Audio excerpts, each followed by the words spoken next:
Il est 9h30 sur Europe 1. Voici le journal des médias avec Guillaume Janton. Bonjour. Bonjour, à la une ce matin, on en sait plus sur l'émission hebdomadaire de Yann Barthès sur TF1, des informations exclusives sur le retour des 7 péchés capitaux sur C8 avec Julien Courbet, et Nagui prépare un nouveau jeu pour France 2. Et on commence avec de nouvelles informations sur l'émission hebdomadaire de Yann Barthès à venir sur TF1. En plus de quotidien sur TMC, Yann Barthès proposera dès le mois de novembre un rendez-vous hebdomadaire en deuxième partie de soirée sur TF1. Cette émission pourrait être baptisée « Tant de cerveau disponible » en référence à la célèbre déclaration de Patrick Lelay, l'ex-PDG de la chaîne. Dans un entretien à l'Obs, Yann Barthès explique que ce programme sera un dérivé de quotidien avec la même équipe, le même plateau et surtout la même liberté de ton qu'au Petit Journal. Il n'y aura pas quelqu'un de TF1 perché sur mon épaule, assure Yann Barthès.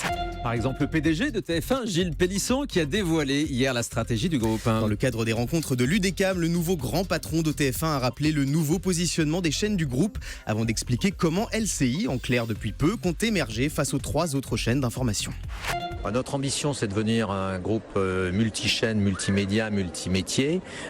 Multi-chaîne, c'est un portefeuille de chaînes assez unique, on va dire en France ou en Europe, avec le navire amiral qui est TF1 et puis maintenant une consolidation de la TNT sur TMC avec l'arrivée d'Yann Barthès, des nouveaux programmes, repositionnement de NT1, on le voit actuellement avec Secret Story, et puis HD1, la chaîne où on aime voir et revoir des grands classiques. LCI s'est totalement réinventé avec à la fois beaucoup d'arrivées et de contenus nouveaux, et puis un format avec des magazines, des reportages, qui permet là aussi de prendre un peu de recul, de parler de choses différentes par rapport à une chaîne de hard news que nous ne sommes pas.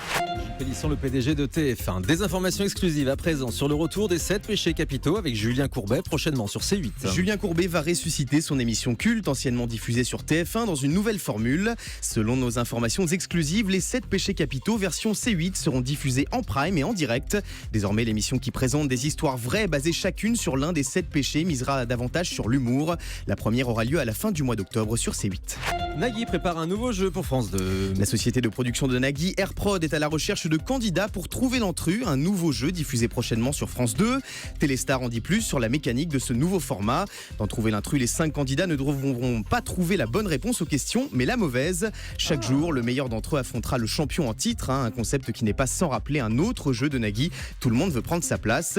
La case horaire de ce nouveau jeu n'a pas encore été définie et on ne sait toujours pas si Nagui incarnera l'émission ou s'il en sera uniquement le producteur.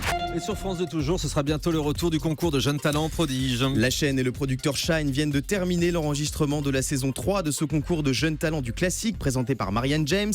Cette nouvelle édition diffusée en fin d'année sur France 2 sera découpée en 2 primes, l'un dédié aux auditions et l'autre à la finale pour élire le jeune prodige 2016.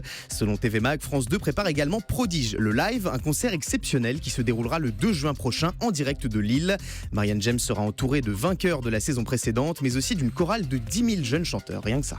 M6 va relancer les chefs contre-attaque avec Norbert Tarrer. Les chefs contre-attaque, c'est cette émission qui, à travers la cuisine, aborde des sujets de société comme le gaspillage alimentaire, le Made in France ou encore les cantines scolaires. Selon Téléstar, M6 prépare actuellement une nouvelle saison du programme avec 2 célèbres chefs, Norbert Tarrer et Guylaine Arabian. En revanche, Cyril Lignac et Philippe Etchebest ne seront pas de la partie en raison de contraintes d'emploi du temps. Cette nouvelle saison des chefs contre-attaque devrait être diffusée en début d'année prochaine. La comédienne et réalisatrice Zabou Bretman prépare une série pour Canal+. Une série racontant la vie de 5 Parisiennes âgées de 20 à 50 ans. En plus de la réalisation, Zabou Bretman a confié à Télé 7 jours qu'elle tiendra un rôle dans ce feuilleton diffusé prochainement sur la chaîne cryptée qui abordera notamment la vie affective et sexuelle des femmes. La comédienne devrait être très présente dans les mois à venir sur le petit écran. En plus d'un rôle dans Box 27, un téléfilm diffusé sur France 2, elle a récemment terminé le tournage d'une fiction pour France 3. On termine avec le chiffre du jour. 1129 €. Il faudra débourser la modique somme de 1129 € pour s'offrir un iPhone 7 Plus avec une mémoire de 256 Go en vente dès le 16 septembre prochain. Un chiffre annoncé hier soir par Tim Cook, le PDG d'Apple, lors de la fameuse keynote. C'est la première fois que le prix d'un smartphone grand public dépasse la barre symbolique des 1000 €. Voilà, c'est comme les prix de l'immobilier, disait tout à l'heure Nicolas Canteloup. Oh C'est très cher. Ça fait presque un mois de salaire pour se payer un téléphone, ça fait beaucoup. Et quand quand on même. le perd, Eh oui. Merci Guillaume.